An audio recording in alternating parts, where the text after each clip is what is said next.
Welcome to Forward Rowan, Prosperity Through Progress, the podcast exploring the strategies, stories, and successes driving economic growth in Rowan County, North Carolina. On this Growth Frontier episode, join us as we dive into the latest development projects and the companies that chose Rowan as their home. Discover why Rowan is on the map for business growth and opportunity. Welcome, Chris. Thank you for joining us today at the Rowan EDC. We're really happy to have you. You have over 30 years experience in industrial, commercial real estate across a lot of sectors, including all types of transactions. And as managing director of Avison Young's Charlotte office, you have a deep insight and perspective into the region. And just we're curious to know what you think makes Charlotte competitive. Charlotte has been on a real high growth pattern here for several years. What do you think is contributing to that? Well, thanks for having me here. I've always been an advocate for Rowan County and done a lot of business here over 30 years. And I would say that, North Carolina as a whole, and I'll bring it down into Charlotte and then Rowan County, but North Carolina as a whole has a legacy of industrial, manufacturing going back, to the, late 1800s. And so the industrial policy, I would say, in North Carolina has always been present. Like, it was a very pro-business state. And as a result, Charlotte's sort of background is as a trade route, right? So it was a distribution corridor, and compared to other parts of the country, our utility rates are very competitive, our tax rates are competitive. It's generally a non-union type of state, and therefore a city as well, in a region. And then you throw in a major airport hub. That's probably one of our biggest economic drivers. And I think if you put all that into like a stew, it creates a very, it creates a lot of opportunities for manufacturers and distributors, just because of all those sort of, I'd call it, structural components that help companies be successful. Good. Yeah, we're certainly happy with what we're seeing from a state perspective and all that they're doing to make it a competitive location for new business and for residents too. In fact, I just saw this morning that we're predicted to be the 7th largest state by 2030. So we're definitely on a growth trend. Let's talk a little bit about the Charlotte region. We're a little bit, you mentioned some of the assets that we have, but we also cover 2 states, which can be both an advantage and sometimes making things a little more complex. But what do you see about the Charlotte region that makes us competitive with other markets like a Nashville or a Austin or a Orlando? Yeah, I would agree that those are sort of the competitive set. I'd probably throw Indianapolis in there, and Denver is sort of like our, similarly sized sort of TV markets, let's just call it. We talk about this often. I mean, I think one element that I think really stands out is it's very organically grown. Like, this is a positive and a negative. We're not a big tourism area, so you don't have like what I'd call an artificial economy around just tourism. People, I'm sure in Nashville wouldn't say it's an artificial economy, but I would say that has a lot more volatility to it. Like, during COVID, I would imagine a number of the tourist-heavy economies really suffered, whereas Charlotte obviously, had its issues, but it's more organically grown, and sort of like I think the quality of life. I think what the people. I think if you look at some of the transitory patterns of people moving from around the country, a lot of folks come from upstate New York, the Connecticut area, places in the Northeast, and again, those cost factors are at play. It's not as cheap as people think, but it's definitely less tax. It has lower taxes than some of the other areas. But I think that they get a comparable quality of life. They have nice housing, schools are good.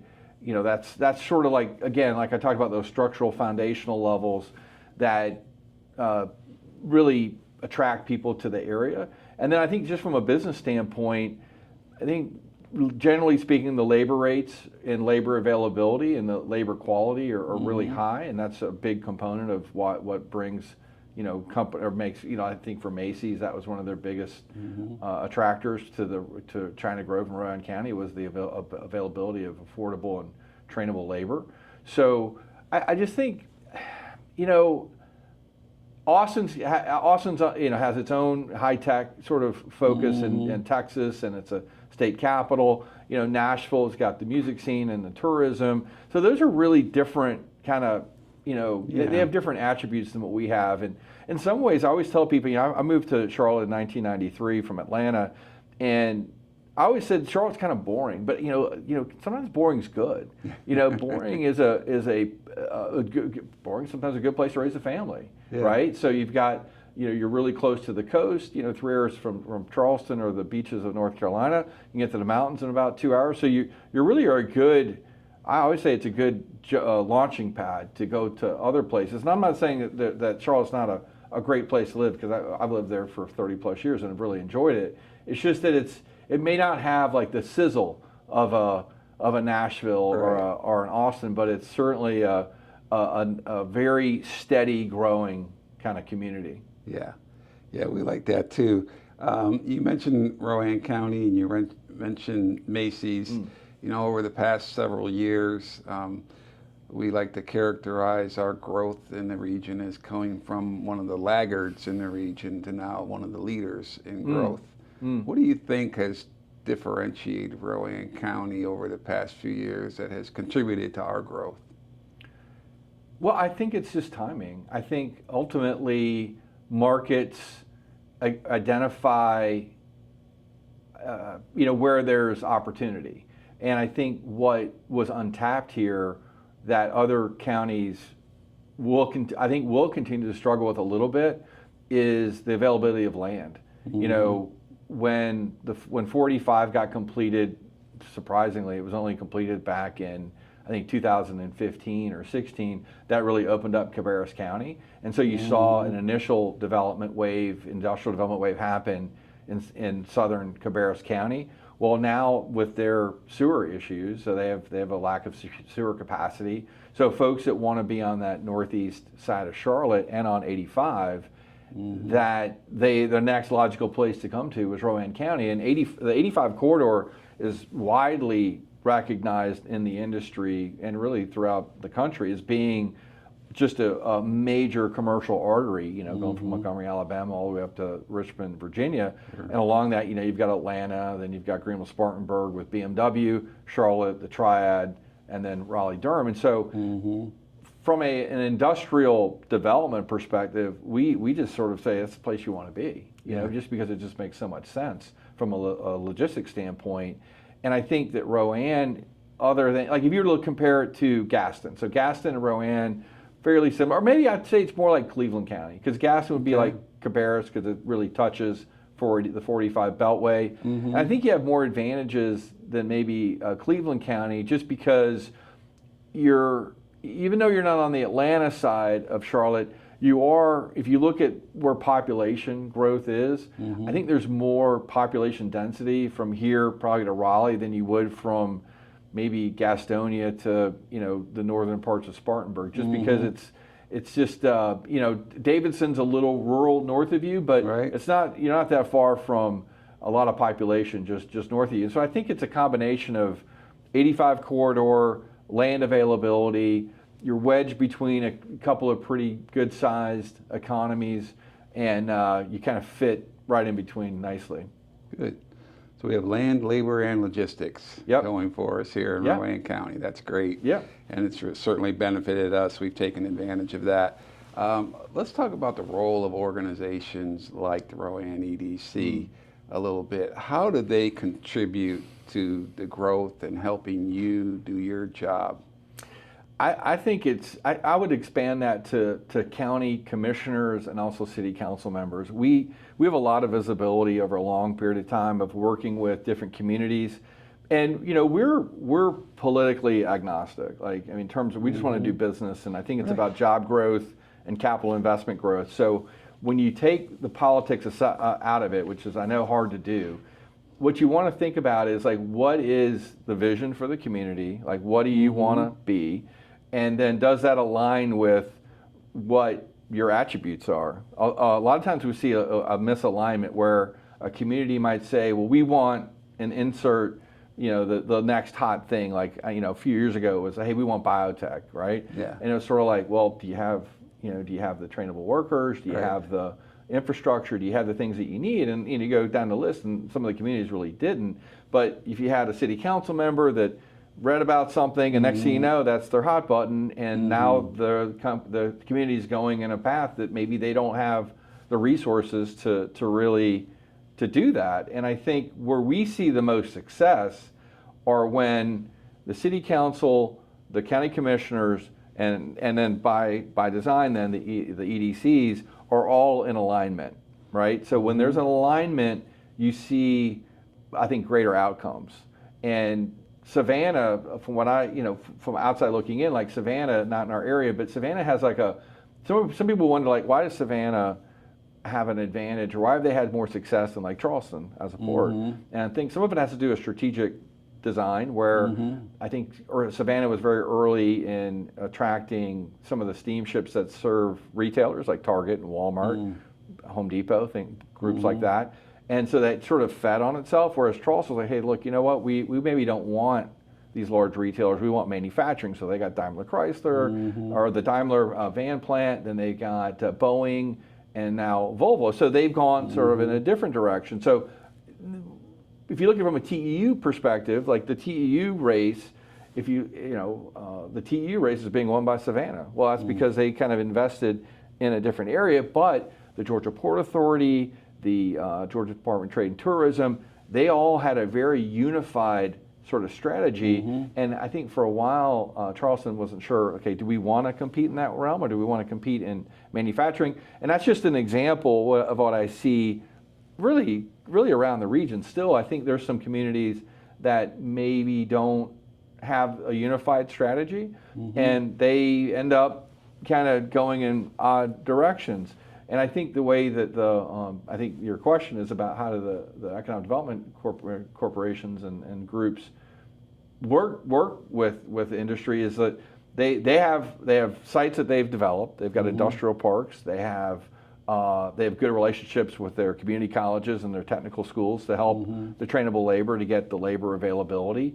And then there are also good brokers of the private sector, either manufacturers and then developers and folks like myself and other consultants, and their constituents. So it's really the real key linchpin between the public sector, the governing bodies that you have to deal with, and then also folks like myself that are trying to bring in investment to the area. We like to think that we're really aligned in Rowan County. We view ourselves as the EDC as kind of the gel that holds those three groups together, working with our government leaders, working with consultants and brokers like you, and then with the companies who are either already here or are interested in locating here. And it can sometimes be a delicate sort of dance between the three, but absolutely, it's something that we work on all the time, and we think that's been an advantage for us. You mentioned the availability of buildings. Over the past 4 or 5 years, we've had about 20 million square feet of speculative space announced in Rowan County. How big a factor is that to bringing companies to our community? It's a huge factor. I think a lot of companies, you would think that they plan out, the best companies have long range capital plans. Some of them, though, they don't have that same planning capability, or they need to respond to market changes. As you know now, there's all this chaos and uncertainty around tariffs and what the impacts are, and you could see companies getting whipsawed about making decisions, and maybe somebody's got to make a decision, and they can't wait, and they can't wait a year or 14 months or whatever it might be to have a building built. And very often we see, for the most part, especially logistics firms, a lot of the buildings that are being built, they're built in a way that allows flexibility. So a number of different uses can go into those buildings, and they would work for a myriad of different types of businesses. So the development community is very smart about designing, facilities that help with that. And I also think that as a community, if you have a spec building that maybe doesn't work for a manufacturer because it doesn't lay out right, well, now you're still getting exposure for your community, and next thing you know, they want to do a build-to-suit in one of your parks because maybe the building isn't quite right at what they're looking for. So I think it's a win-win, and it gets some early investment into the community. And I think one of the I think the other thing that I think a community can do is, these are the private developers, or even public developers for that matter. They're taking a risk, right? So they're coming in and they're spending millions of dollars to build these buildings. Well, obviously they have a financial incentive to do that, but they are taking a risk. So I think when community, I think what you all have done to help facilitate that where you can is super helpful. I don't know if lately, I know it kind of ebbs and flows sometimes about the development grants and tax grants that can be available, but that's a huge benefit to helping bringing those guys in, because it can help spur, like DHL, landing down in the Crow project. Sure. Would that have come, that probably would have gone to the Trammell Crow building in Cabarrus County, but, Crow comes in, they build it, and they land that deal right away. So that's a win. Yeah, that's good. Yeah, we feel like the incentives are an important part of our ability to attract companies here and to say that we appreciate you. And we did go through a revision of those in the past year, but we still think they're really competitive for the marketplace. And we went to a point system where, depending on the nature of the project and what all is involved, you can gain points that get you more of an incentive. So we think that's a really fair way to do it. We've only been doing it for about a year now. So we're watching to see how that works out and if we need to make any changes to that. You've represented some of those buildings that we talked about. Can you give us any insights on kind of what you see? I know you can't name company names, but what kind of activity are you seeing in terms of interest in Rowan County? Can you name industries or any trends or insights that you're seeing there? I mean, I think we're almost through the first quarter of 2025. This is March of 25. So generally speaking, it's not the greatest time to look at that lens, because the beginning of the year tends to be a little bit slower, just because companies have set up their capital plans at the end of the previous year. They're now implementing those plans, and they're really not out in great numbers early in the year. So I would say that logistics firms are still active. We've seen a number of offshore groups looking to onshore some of their requirements, manufacturing and distribution. We've seen, our area sees a lot of this, where you have a local company gets acquired by a bigger company. That facility doesn't work anymore. Now they need to grow and expand. You see investments like Lilly down in Cabarrus County spur additional development. We were hoping that Red Bull would start their project, and there would be this follow-on development that happened with that, but it really hasn't materialized. The market, honestly, the market feels a little uneven at the moment, just because of the business uncertainty that's going on. Like I think a lot of executives and companies are not sure. I was talking to somebody this morning about this, is that when you have a very linear plan where you know what's coming next and you have a really good forecast of where business is going to be, and then you throw in, hey, is there going to be a tariff on some element of my supply chain? Do I need to go source that somewhere else, or do I need to produce that myself? And so instead of maybe planning going forward, they're now planning to how to even execute on what they have now. So I think there could be some distraction in the market right now by companies. I don't know that for a fact, but it just would seem logical that some of the uncertainty that's out there is just going to be manifested in sort of maybe some businesses being a little more distracted. And now there's the Fed, the Atlanta Fed just said, hey, we're going to revise GDP numbers down to negative 2.5. Whenever a CFO hears that kind of thing, or a recession, you see a little bit of a pullback. Yeah. So not the greatest time to ask that, where activity is, because it's not that it's bad activity. It's just that it's maybe we're in a little bit of a weird spot at the moment. Yeah, I would say the trends that we have seen over the past several months is more manufacturing projects and smaller space requirements. So where we were used to seeing 300,000-400,000 square foot projects, or bigger if it was a distribution logistics firm, seeing more now in the 100,000 or even 50 to 100,000 square feet of manufacturing space. So we hope that is a trend that continues. Would you say that we still have some pretty large buildings out there, what your industry calls bombers? Would you say the era of the bomber is over, or will that continue? No, I think that the market ebbs and flows.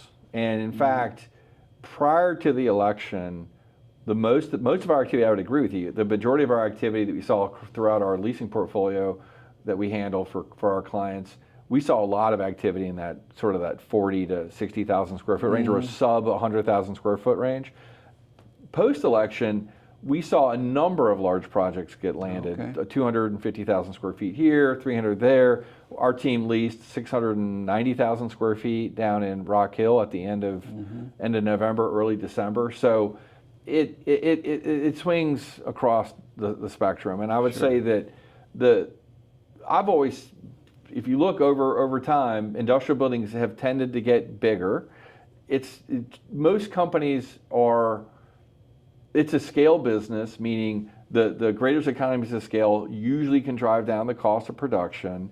Now you've got capital investments and robotics and things like that can further drive down the cost of production, and just manufacturing only. And also on the logistics side with robotics, and I haven't even been in the new Macy's facility, but I'm sure the automated nature of that facility helps drive down the per unit cost of shipping. So the way you get the greatest economies of scale is that you have larger facilities, and you have for every company it's a little different though, and I hate to bounce around a little bit, but some of it has to do with the cost of gasoline too. Like the gallon of gas has been pretty modest. If gas bumped up for some reason, maybe more facilities of a smaller size scattered around might be better than one large facility. But I don't know. I think that our population growth story, our business growth story, I think will lead to more continued demand for the region, and then that'll be it's just like anything else. Like as a community, I'd want a portfolio. If you look at your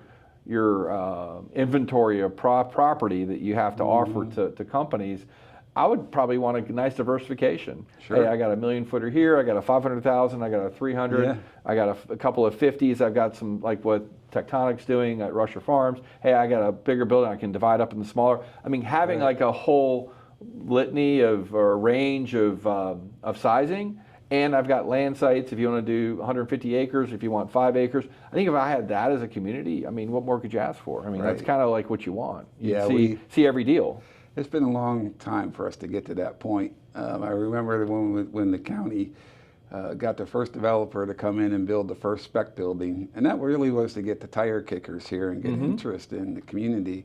And after that happened, then Chewy got built, and then after that, it just kind of exploded. So we feel like the availability of a broad range of products covering that, that entire variety that you just discussed about, small build-to-suit sites that we have in Granite Quarry, up to 150-acre sites or more in other parts of the county, has really benefited us greatly, and that's where we're kind of focusing our future efforts, is to make sure that we keep that pipeline of new development coming, because that's what's really drawing people to us. Yeah, I'll add to something that we tell people frequently about your county, is that, and this isn't true everywhere else, is I think the path to getting a building built is a lot less red tape, a lot less it's more streamlined here. So a lot of developers, especially ones out of the Northeast, I mean, they have communities that just don't want any development. Right?